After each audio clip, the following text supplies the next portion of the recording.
Hola, soy Gabriel León y estás escuchando La Ciencia Pop,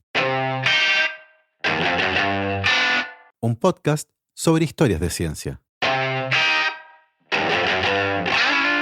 La historia de hoy comienza a fines del siglo XVIII, cuando en la corte de la reina María Teresa apareció un inventor que aseguraba tener una máquina capaz de jugar ajedrez de manera autónoma, la primera máquina pensante de la historia. Este invento tan curioso y especial nos llevará a conversar sobre inteligencia artificial y las amenazas que esta nueva tecnología puede presentar, las que no se vinculan con Skynet o HAL 9000. Son un poco más sutiles, pero ciertamente más urgentes.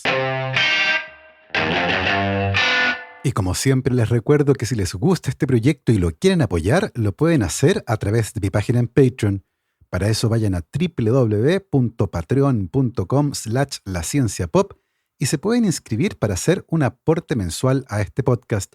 Agradezco como siempre los aportes de mis queridos patrons: Cristian Oteiza, Andrés Altamirano, Sebastián Toledo, Alberto Montt y Laura, Claudia Delenson, Diego Molina, Germaín Araya, Pedro Maldonado, Ana Lucía Luna, Romina Mationi, Simón Castillo Riedemann, Diego Socias, Luciano Cisterna, Ricardo Yáñez, Fernando Montenegro, Matías van der Straten, Francisco Soto, la familia Flores Noguer, Manuel Morales, Daniela Allendez, Fernando Rode, la familia Helfman von de Sauer, Giuseppe Carufo, David Pelao Pérez, Sebastián Umaña, Carolina Valle, Verurín Illeco, Michel Baró, Cristóbal Moene, la familia Serpa Rebolledo, Pablo y Milesita Villalobos, la familia Tanús Ramos, Rosario Calderón, Pedro Castillo, Adrián Cataldo, el EC Podcast, José Luis Ulloa, Amanda Larraín, Marcela Martínez, Trinidad Santana, la familia Mateluna Morán, Cris, David Senger, David Poblete, María Soledad Neira, Giovanni Rosales, Olivia Artiga y José Luis del Campo.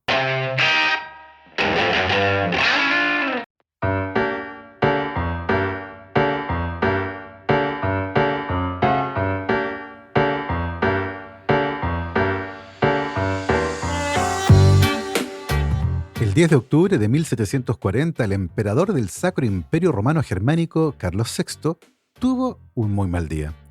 A la intriga política que lo acosaba hacía meses, se sumaban las disputas territoriales y una grave crisis económica, por lo que los síntomas de un resfrío en ciernes fue la gota que rebasó el vaso.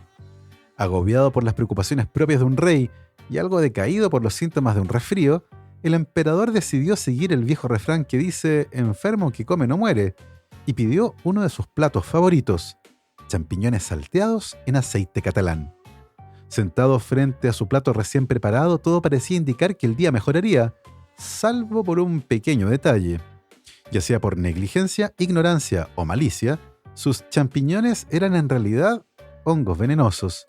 En cosa de horas, el emperador cayó gravemente enfermo y los médicos de la corte no pudieron hacer nada por salvar al rey, que fue llevado de urgencia a su palacio favorito en Viena, donde murió 10 días después del almuerzo letal, el 20 de octubre de 1740. El trono vacante fue tomado por su hija, la archiduquesa María Teresa, que a esa altura tenía 23 años y que reinó durante 4 décadas hasta el día de su muerte, el 29 de noviembre de 1780. Durante todo su reinado, la corte de María Teresa vio pasar todo tipo de espectáculos, incluyendo un acto de magia a cargo del ilusionista francés François Pelletier, quien en 1769 sorprendió a todo el mundo con varios trucos muy llamativos usando imanes, que por aquella época no eran del todo conocidos. Entre quienes presenciaron el espectáculo estaba Wolfgang von Kempelen, miembro de la corte real, científico aficionado e inventor, quien al finalizar la demostración de Pelletier anunció a todos los presentes que él produciría un espectáculo aún más llamativo que el del francés y en solo 6 meses. Y von Kempelen cumplió. El inventor llegó a la corte 6 meses más tarde con su aparatosa creación, una máquina que consistía en un hombre mecánico vestido con túnicas y un turbante, y que estaba sentado en una caja de madera frente a un tablero de ajedrez. La máquina, conocida como el jugador de ajedrez autómata y más tarde como el turco mecánico o simplemente el turco, fue diseñada para jugar ajedrez contra cualquier oponente que quisiera desafiarlo. En 1770, von Kempelen comenzó su demostración del funcionamiento del turco abriendo las puertas y cajones del gabinete, uno a la vez, e iluminando el interior de cada sección con una vela. Dentro se podían ver engranajes, poleas, resortes y otros mecanismos de relojería. Después de cerrar el gabinete, von Kempelen invitó a un voluntario a que fuera el oponente del turco. El juego comenzó con el turco moviendo la cabeza de un lado a otro como si inspeccionara el tablero antes de parecer decidir cuál sería su primer movimiento. Luego, su brazo izquierdo se sacudió hacia adelante, los dedos se abrieron y tomó una pieza de ajedrez, moviéndola a otro cuadrado para dejarla suavemente ahí. ¿Sorprendente? La verdad, no. Por esa época, ese tipo de artilugios era algo relativamente común y existían autómatas en formas de animales y humanoides con detalles exquisitamente bien logrados.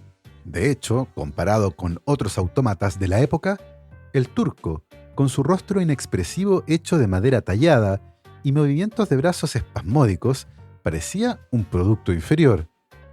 Pero luego vino la sorpresa. El turco era muy bueno jugando ajedrez, y no solo era bueno moviendo un caballo o un peón de acuerdo con las reglas del juego, el turco podía responder hábilmente a las jugadas de sus contrincantes. Esta sorprendente máquina parecía no solo estar operando de forma autónoma, sino que además guiada por su propia inteligencia y racionalidad. Si el oponente humano intentaba hacer trampa, como lo hizo Napoleón cuando se enfrentó a la máquina en 1809, el turco movería la pieza de ajedrez de nuevo a su posición anterior y después de repetidos intentos de trampa, deslizaría su brazo por el tablero, botando las piezas al suelo. El turco parecía una máquina inteligente, la primera en su tipo en la historia. Eso sí que es sorprendente, ¿no? La verdad es que el turco era un elaborado fraude, mezcla de magia y relojería.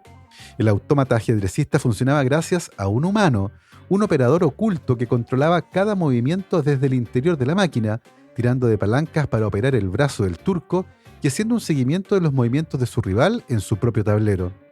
Von Kempelen reclutaba jugadores de ajedrez que fueran talentosos, pero también pequeños y flexibles, y los entrenaba en el funcionamiento de la máquina antes de salir de gira. En 1805, la máquina, a esa altura medio olvidada luego de la muerte de von Kempelen, fue comprada por el inventor alemán Johann Maelzel y salió de gira por toda Europa y luego Estados Unidos. Ahí terminó sus días, luego de la muerte de Maelzel, y finalmente el turco sucumbió a las llamas durante un incendio que afectó al museo donde estaba almacenado en Filadelfia.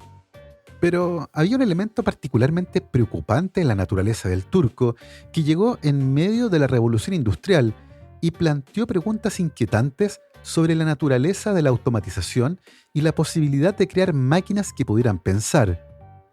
Si una máquina podía jugar ajedrez, ¿qué más podría hacer? El turco puede no haber sido inteligente, pero apuntaba hacia un futuro demasiado fácilmente imaginable de máquinas que pueden pensar por sí mismas. Un enigma ético con el que incluso los expertos en inteligencia artificial todavía no saben muy bien cómo abordar. La inteligencia artificial es un área compleja en la que convergen las ciencias cognitivas y de la computación con la estadística, electrónica, ingeniería, matemática, robótica y otras. Se han propuesto varias definiciones para la inteligencia artificial, pero según el estudio AI100 de la Universidad de Stanford, que se ha propuesto estudiar y anticipar cómo los efectos de la inteligencia artificial se extenderán a través de todos los aspectos de nuestras vidas, una de las mejores definiciones de inteligencia artificial es la de Niels Nilsson. La inteligencia artificial es aquella actividad dedicada a hacer que las máquinas sean inteligentes, y la inteligencia es aquella cualidad que permite a una entidad funcionar adecuadamente y previendo los cambios en su entorno. El mismo Nilsson aclara que esta es una definición muy amplia de inteligencia artificial, pero que se justifica debido justamente a lo complejo que resulta definir qué es la inteligencia. Como área de investigación, la inteligencia artificial nace luego de la Segunda Guerra Mundial, cuando el trabajo de científicos como Alan Turing y el nacimiento de la computación hicieron que muchos comenzaran a hacerse preguntas cada vez más complejas con respecto a las máquinas autónomas, capaces de resolver por su cuenta problemas complejos. Un turco, pero real. Tal vez no sea sorpresa que una de las primeras áreas de interés fue desarrollar programas de computación que jugaran ajedrez de manera autónoma. Uno de los primeros en proponer algo así fue el físico y matemático Allen Newell, que durante un tiempo trabajó en el estudio de la toma de decisiones con pilotos de la Fuerza Aérea y que en 1954 asistió a un seminario en el que se describía un programa de computación capaz de reconocer letras. Esa fue inspiración suficiente para que Newell escribiera un artículo en el que describía un programa de computación capaz de jugar al ajedrez. Fascinado por esta emergente área, Newell se inscribió en un curso de verano dictado por el Dartmouth College en Estados Unidos y en el que participaron varios pioneros de la inteligencia artificial, quienes más tarde coincidirían en mencionar que el verano de 1956 en Dartmouth nació oficialmente la inteligencia artificial como área de estudio.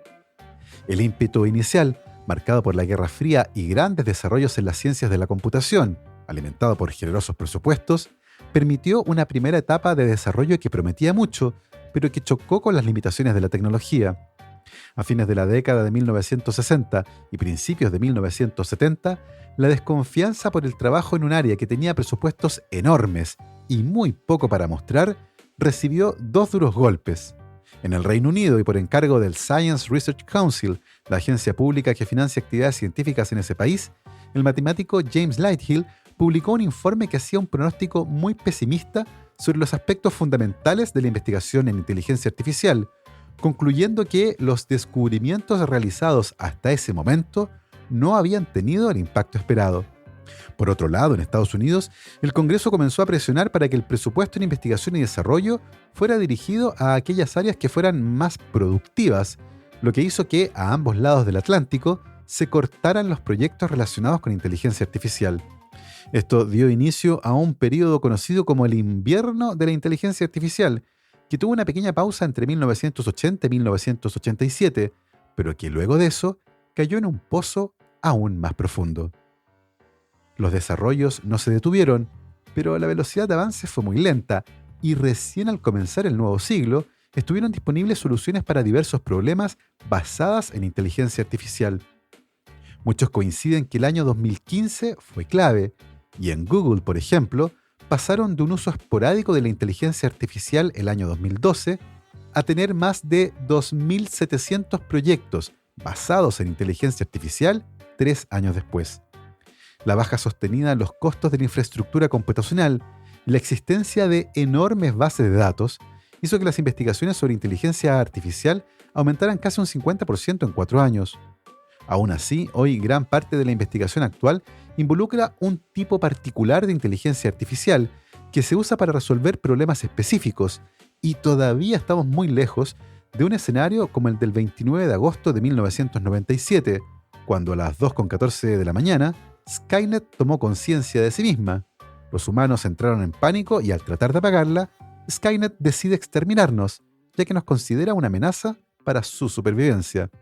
Esa es la trama principal de la película The Terminator, estrenada en 1984 y que causó un enorme impacto cultural, no solo por sus efectos especiales, que hoy son francamente burdos al lado de la potencia del CGI, sino que por plantear tal vez por primera vez y de manera tan transversal los riesgos más extremos de la inteligencia artificial, una que se sale de control y decide exterminarnos. Hoy por hoy estamos muy lejos de un escenario de esa naturaleza, eso al menos opinan los expertos en el área, pero tal vez lo hollywoodense de esa amenaza nos ha hecho obviar un peligro más cercano y ciertamente más dañino en el corto plazo. En julio de 2020, una mujer de 32 años llamada Catherine entró a un hospital en Michigan aquejada de un dolor insoportable.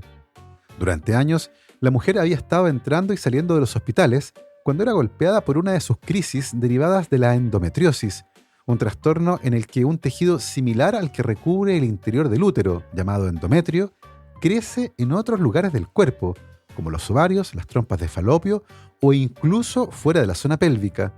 Con la endometriosis, el tejido similar al endometrio actúa como lo haría el tejido endometrial. Se engrosa, se desprende y sangra con cada ciclo menstrual, pero debido a que este tejido no tiene forma de salir de su cuerpo, queda atrapado. Cuando la endometriosis involucra a los ovarios, se pueden formar además quistes llamados endometriomas. El tejido circundante puede irritarse, eventualmente desarrollando cicatrices, bandas de tejido fibroso que pueden hacer que los tejidos y órganos pélvicos se peguen entre sí.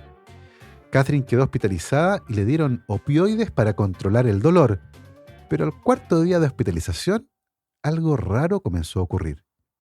Una enfermera le dijo bruscamente que necesitaba ayuda de otro tipo y le advirtió que, considerando todas las drogas que estaba tomando, no le darían más opioides, mencionando además algo relacionado con un puntaje. Antes de poder entender qué era lo que estaba pasando, Catherine fue dada de alta, aún sin recuperarse de su crisis de dolor. Confundida y todavía convaleciente, días más tarde recibió una carta de su ginecólogo en la que le comunicaba que ya no podía seguir atendiéndola y que terminaba de manera unilateral su relación. Esta vez la explicación fue un poco más clara. Las razones se vinculaban con su reporte de la base de datos Narxcare. ¿Qué estaba pasando?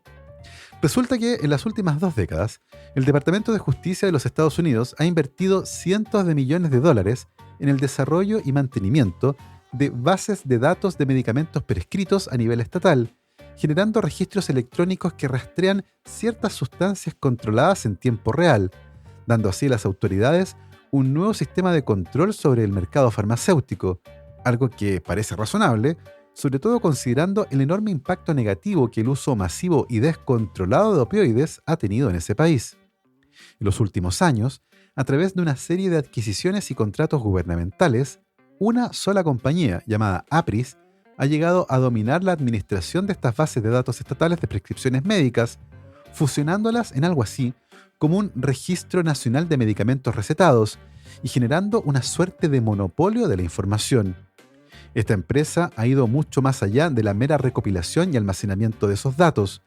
También ha generado algoritmos de aprendizaje automático o machine learning para generar nueva información a partir de estos datos. El aprendizaje automático es una aplicación de la inteligencia artificial que permite a un sistema aprender cosas sobre el mundo a partir de enormes cantidades de datos, algo inmanejable para una persona. Probablemente el caso más familiar de esto es cuando le enseñamos a un programa a aprender patrones a partir de datos y como resultado generar algo nuevo. Es así como funcionan, por ejemplo, los sistemas de recomendaciones de películas, música, series y podcast. Narxcare, el sistema que hizo que Catherine fuera dada de alta abruptamente y que la dejó sin ginecólogo, es el producto estrella de Apris y está dirigido a médicos, farmacias y hospitales. Es presentado como una herramienta de análisis y plataforma de gestión de la atención médica que pretende identificar de forma instantánea y automática el riesgo de un paciente de abusar de los opioides. En el nivel más básico, cuando un médico consulta a Narxcare sobre alguien como Catherine, el software extrae registros estatales en búsqueda de indicadores de riesgo, usando como datos la cantidad de farmacias que ha visitado un paciente, las distancias que ha viajado para recibir atención médica y las combinaciones de prescripciones que recibe. Narxcare también ofrece a estos estados acceso a un complejo producto de aprendizaje automático que asigna automáticamente a cada paciente un puntaje de riesgo de sobredosis.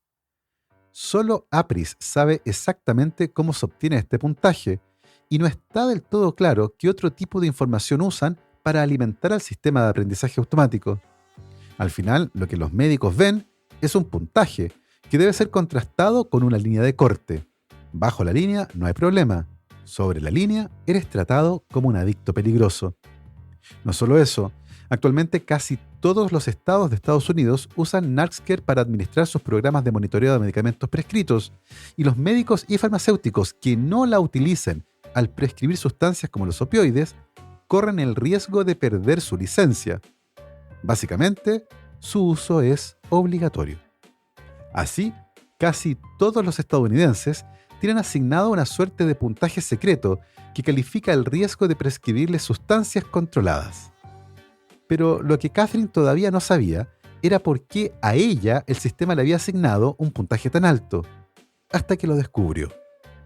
Era algo relacionado con sus mascotas.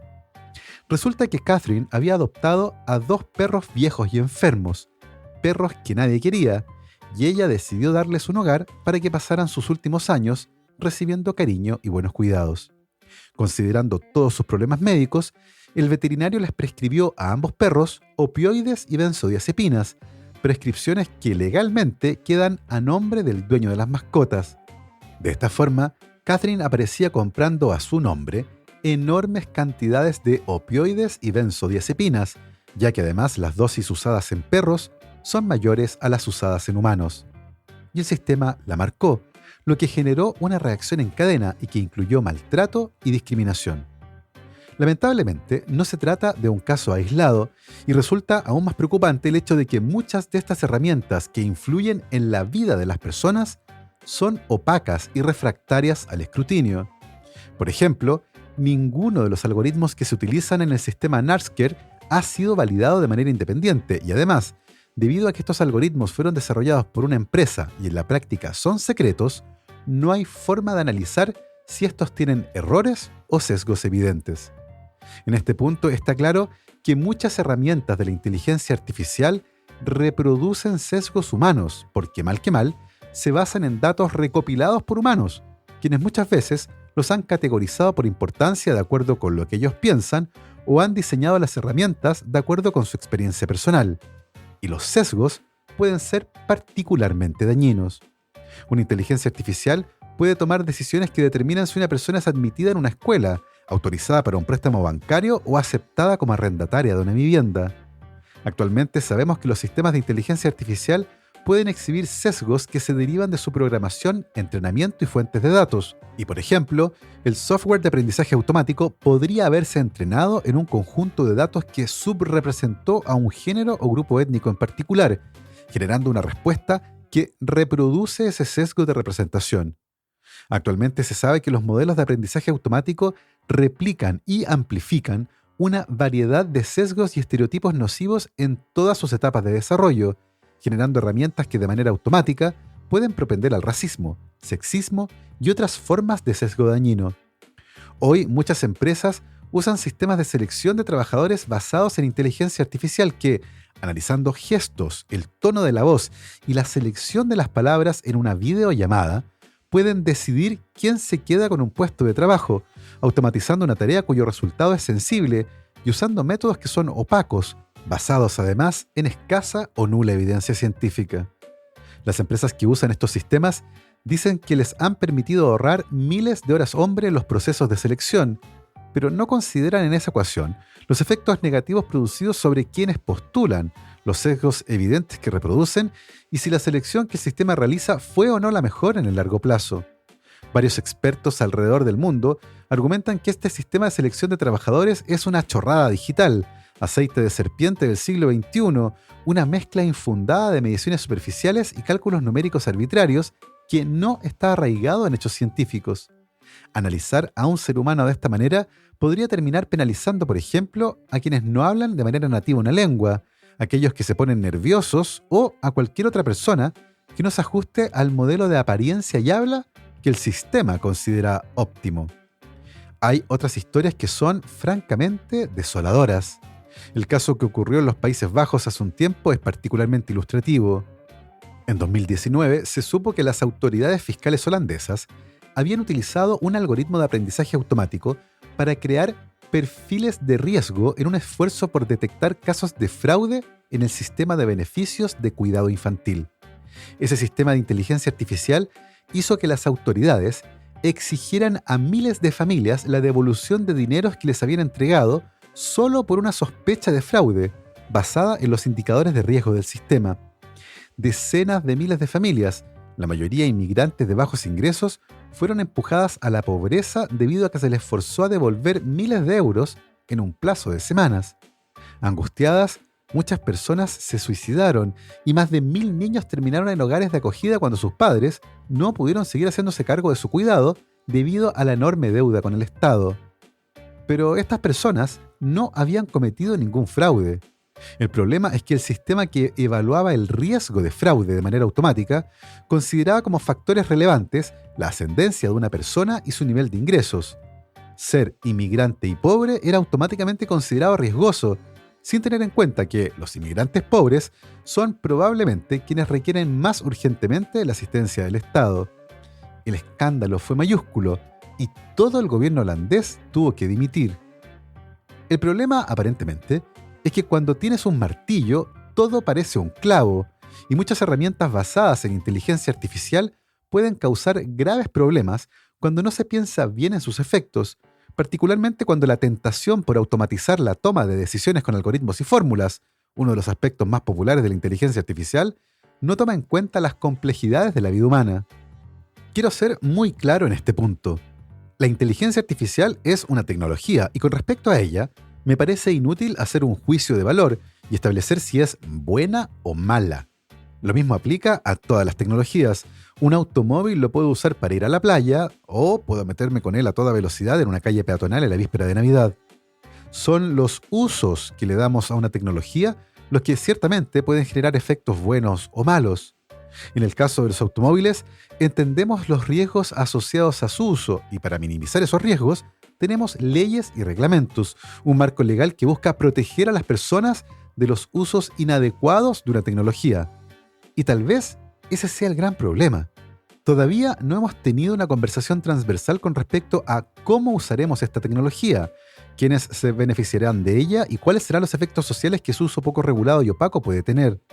Aparentemente, muchos están embriagados con las posibilidades, hipnotizados con los destellos de luz de una tecnología que promete mucho, pero que necesita un marco regulatorio y legal más claro, sobre todo cuando ni siquiera quienes desarrollan una herramienta son conscientes de los posibles usos nocivos de la misma.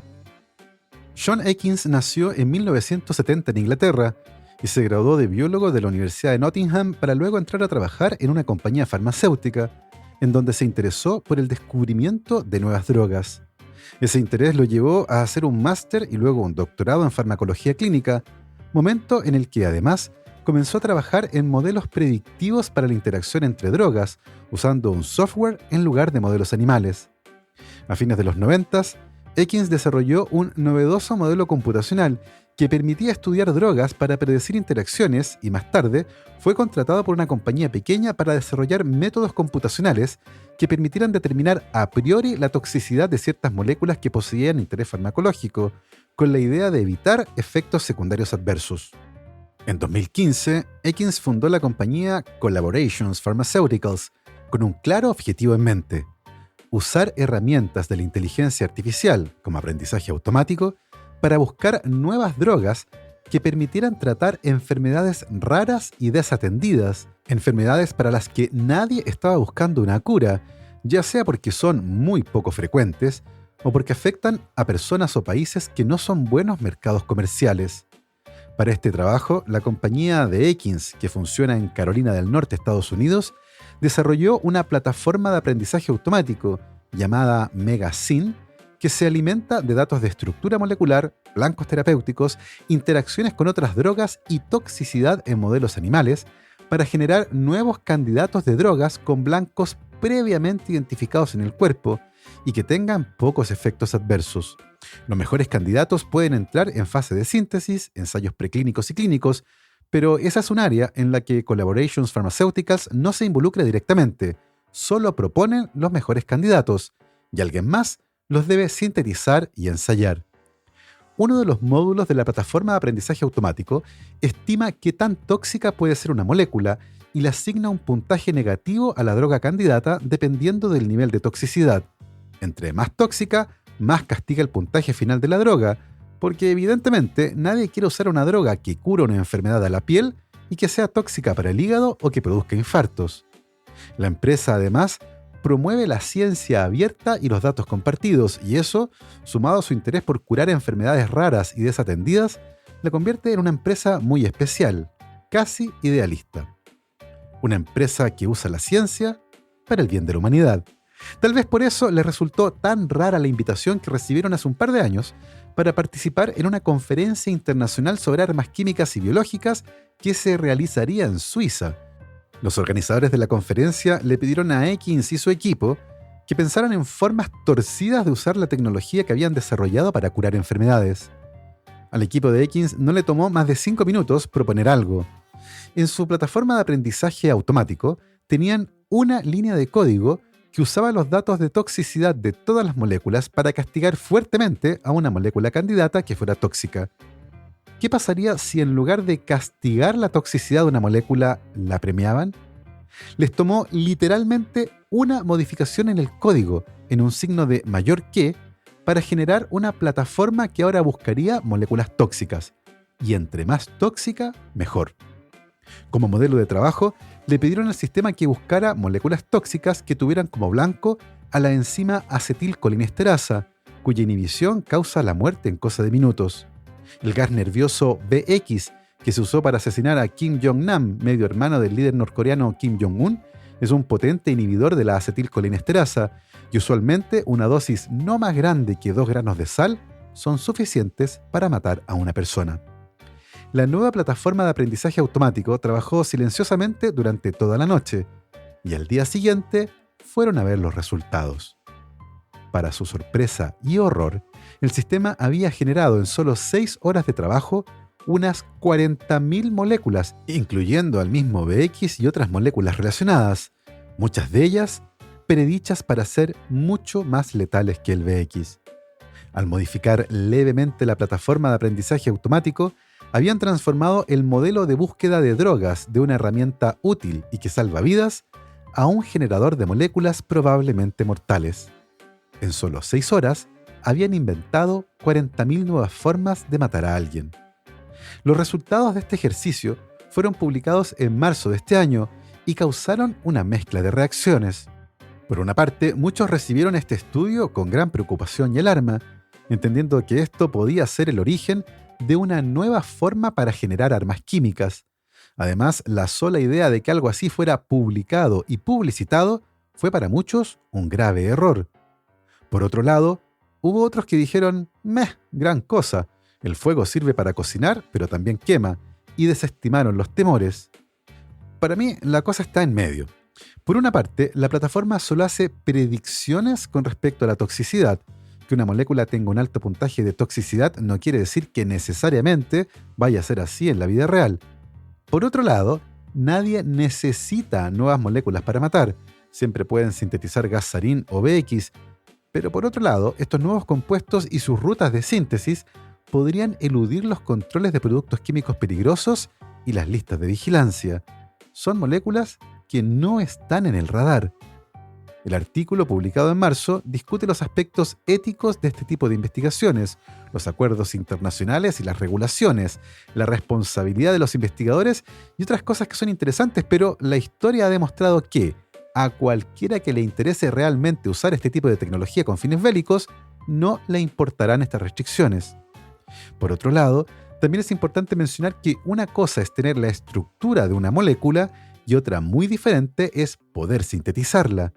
La mayoría de las moléculas de esta naturaleza es extremadamente difícil de sintetizar y se requiere personal e instalaciones bastante sofisticadas para tales propósitos. Así, es difícil pensar que un químico solitario pueda usar esta información para fabricar a un primo del gas VX en la cocina de su casa. Con todo, creo que el mensaje importante es que no debemos obnubilarnos por una tecnología que todavía está en desarrollo y que no solo sabemos puede replicar los sesgos y prejuicios humanos, sino que también sus aplicaciones pueden ser fácilmente torcidas para causar daño a propósito. Tal vez lo mejor que podemos hacer por ahora es conseguir que quienes trabajen en esta área reconozcan y sean conscientes del posible uso indebido de esta tecnología. No estamos hablando de Skynet o HAL 9000, ejemplos clásicos del cine en los que una inteligencia artificial se sale de control. Eso por ahora parece un escenario lejano, poco probable y que distrae de problemas más urgentes con los usos de esta tecnología. Un martillo que ha convertido a demasiados problemas en un clavo. Una tecnología que, si no se usa con cuidado, puede perpetuar nuestros sesgos y prejuicios y para la que todavía aparentemente no existe un marco regulatorio claro que se haga cargo de estos problemas y cómo conseguimos que los beneficios derivados de su uso se distribuyan de manera justa, sin castigar a quienes ya actualmente son discriminados, están subrepresentados o tienen menos oportunidades. Así, con esta reflexión, llegamos al final de la historia de hoy. Espero que les haya gustado. Yo me despido como siempre, saludando a mis muy queridos patrons: Cristóbal Orellana, Diego Riquelme, Constanza Jabal, Florencia Castañeda, Mauricio Silva, la familia Yuri Martínez, Bernardo Pollack, Claudio Oyarzo y Toña, Sebastián Beche, Cirilo, Fede y Pola, la familia Calen Queirolo, Alejandra Díaz, Fernando Araya, Juan Salvador Gajardo, la familia de la Cruz Morales, José Manuel Viveros, Claudia Torres, Alberto Pozo, Robinson Esparza, Janet Leguas, María José Pino, Pilar Calderón, la familia Fuentes Schonfeld, la familia Díaz Ríos, Beatriz Geldres, Martín Garrido, Luis Alberto Soto, Jo y su papá, Greco Saavedra, Juan Catipillán, María Paz Domínguez, Emma y Ana Llénero, Paula Lagos, Hans Stange, Anaí Mena, Sergio Espinosa, Sebastián Anielo, Sandra Marras, Bastián y Laura Vargas, Rodrigo Linfati, la familia Martínez Pereira, Pancho Pereira, NG, Ricardo Evia, Daniel Aroca y Dayani, Los Manguaces, Cosca y Banya, Jorge Valdivia, Felipe Rebolledo, la familia Permonti Rivera, Juan Larraín y Sergio y Jorge Pincheira. Nosotros nos volvemos a escuchar el próximo viernes. Que esté muy bien, cuídense mucho, lávense las manos y por supuesto, que la ciencia los acompañe.